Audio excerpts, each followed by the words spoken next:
Well, healthcare reform is certainly something that's a hot topic these days, and it's going to impact your bottom line of your small business. I'm here this morning with Paul Groff, financial advisor and healthcare expert with the Puffenberger Financial Services and Insurance Agency in Warrenton, Virginia. Good morning, Paul. Tell us a little bit about you and the Puffenberger Agency. Thank you, Jamie. It's great to be here. The Puffenberger Agency, we do, one good way to say it is we do everything under the insurance and financial umbrella except for individual stocks. So Okay. we handle property and casualty, life, financial. I'm on the life and financial side of things. I handle annuities, mutual funds, life, disability, long-term care, and kind of wrapping myself around this is the health insurance part of things, and that's an additional thing that I've done in the last year or so.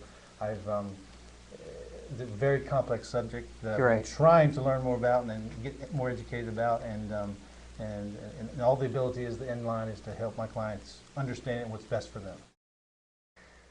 Okay, so we've talked a lot about group and individual, and I know as a small business owner trying to figure out what's the best for me and my family, and really a lot of people who are even thinking about starting a small business, or they have and are thinking about hiring employees.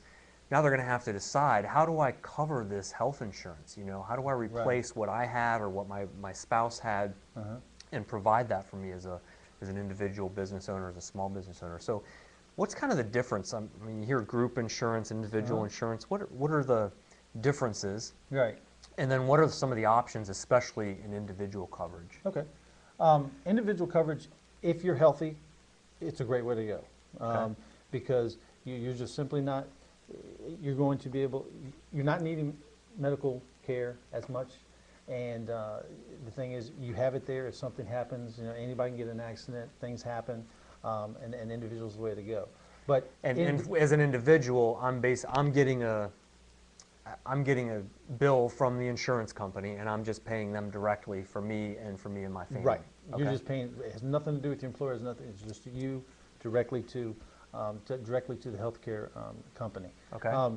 Individual is usually, if you're healthier, less expensive. The coverage is nearly never as good as they are in group health. Okay. I shouldn't say never. I should say generally they're never as good. Even the best individual plan doesn't offer nearly what the best group plan would hold. Yeah. Now, in general, the group plans are higher. So if you're in if I have a family of 4 and I buy individual coverage, my individual costs, I'm just going to guess in general, are going to be maybe half of what they would be under a group plan. Okay.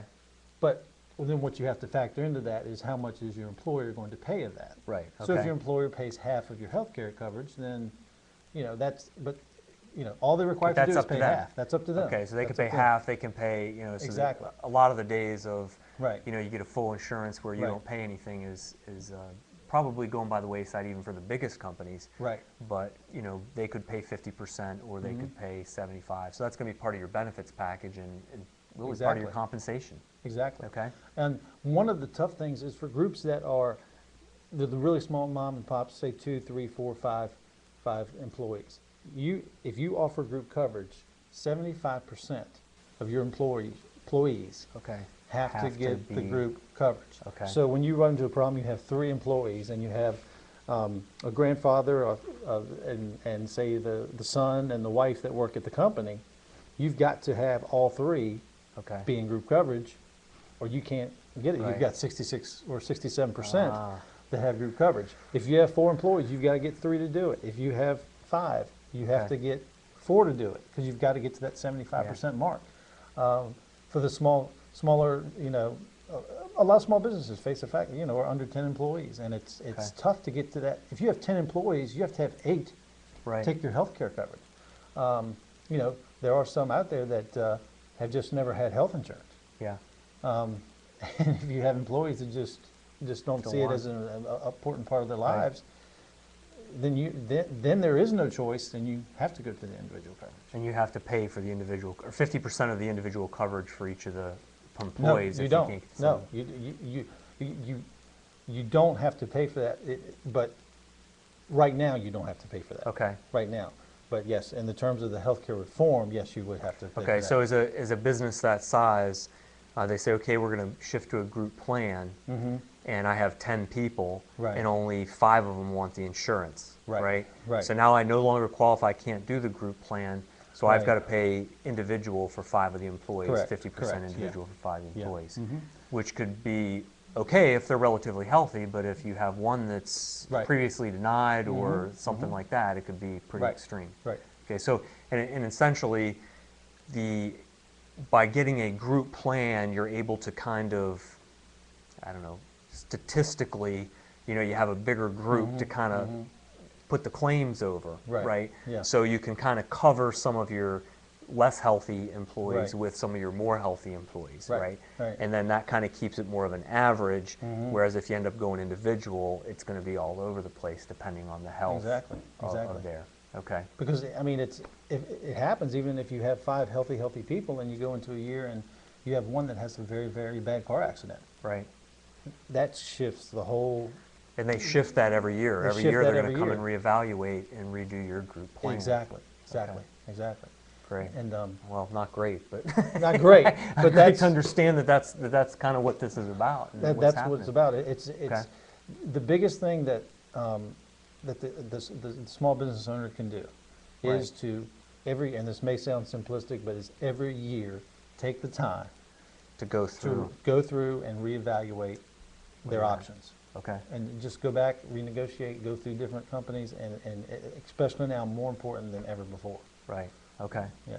Yeah, I guess that is going to be important. And and I guess the whole goal of the healthcare reform is to get more universal coverage, right? So that have a much higher percentage of people in the United States covered with health insurance. That's kind of the overall, that's why we're doing this, right? Exactly. That's why Okay. we're doing this, or that's the people that are doing this. That is the reason they would like to do this. Okay. People that had pre-existing conditions that were not able to get health insurance, they will now be able to get health Okay. insurance. Those that don't, eventually, what is going to happen down the line? We don't have a set timeline on this, but if you do not get health insurance, that you will be fine. There will be a Okay. point, and I think it would be on your 2015 tax returns, April of 2015, where there will be a line item there about your Okay. health care cost, and if you put a 0 in that mark, then you'll be fine. Okay. I'm not sure how that works out yet, but All right. but everybody will So be now, required. we have the insurance companies, we have the Right. the agents like yourself, and then of Yes. course the accountants and probably the lawyers are going to be deeply involved in Right. how you're being assessed on Exactly. on your health insurance. Exactly. What are when you look at individual coverage, Uh-huh. just buying that, what are some of the things, I know that I recently did that with you back in January, Uh-huh. what are some of the things you have to look at for yourself? What are some of the different types of coverage for individuals, and then kind of, I know there's all the different Right. cost association. Yeah. What are the questions you need to ask your agent when you're looking at an individual health insurance policy?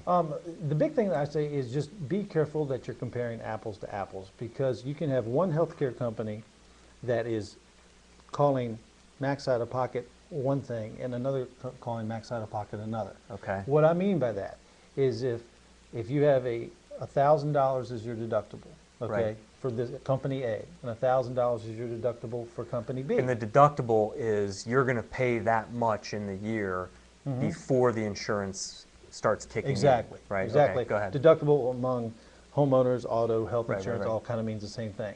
So you have 1,000 with company A, 1,000 with company B.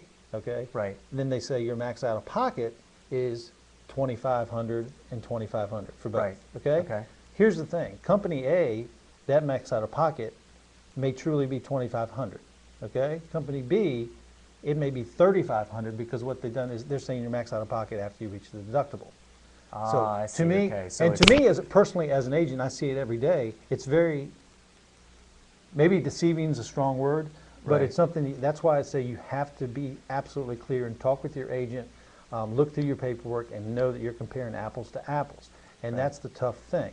I'll have prospective clients that will come up to me and say, well, we're only paying $100 a month for health insurance. Well, we need to know what we're paying Right. for. And it's, to me, you've got that out-of-pocket issue, which is huge. You've also got the deductible. Right. You've got a $1,000 deductible, and company B is a $1,000 deductible. Well, company A, what they don't come right out and say is that $1,000 deductible is per individual. Right. The family deductible is $2,000. Right. The individual deductible is $1,000. With Company B, the $1,000 deductible is truly a $1,000 deductible, and it's not really hit, but they don't go out of their way to show that to you. That's why it's important to know exactly what you're getting. So you kind of have the premium, so that's the amount you pay each month, right? Then the next thing is the deductible, and so that's going to be the amount you pay from an individual or as a family before any of the insurance even kicks in. Except for co-pays, preventive care, which would be not getting on sidetrack here, but any preventive care, immunizations, pap smears, PSA tests, mammograms, all those are preventative, and the copay is zero, right? So to say.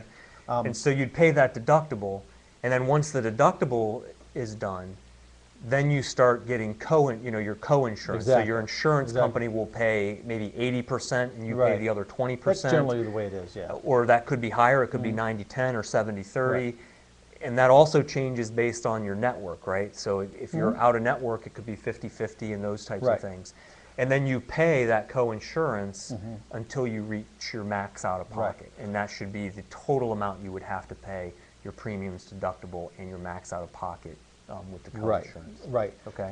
And that would be, the one thing that I would say is just that, but beyond that, you do have your co-pays, your preventive care, but that out of pocket is just for those purposes. Okay, great. Well, as a small business owner, it's going to be probably a little bit tougher even to start evaluating those things and where you're at with health insurance. So it's really important to kind of know the basics and be able to go in and ask the good questions as you're looking at that with your agent.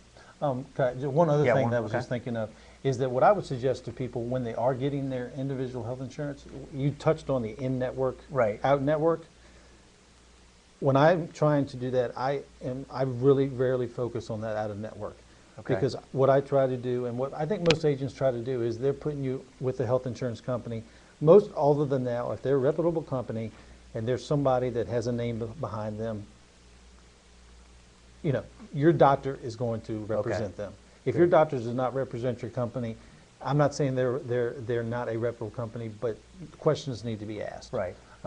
So when you're comparing your apples to apples, I would just stick with your in-network to in-network. Don't really look at that in-network, because one of the great things that is happening with the healthcare reform and everything is that people's concerns before about a lot of hospitals not accepting a certain company.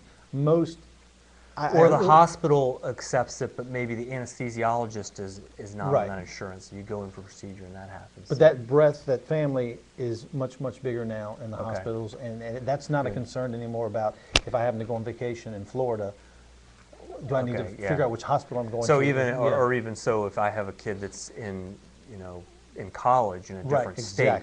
Exactly. It's pretty national now anyhow. So even if they're they might have to deal with it if they're going overseas or something like that. But. That's right. All right. Great. Yeah, so it is going to be a little bit more difficult just trying to decide between the individual and group with your small business owners.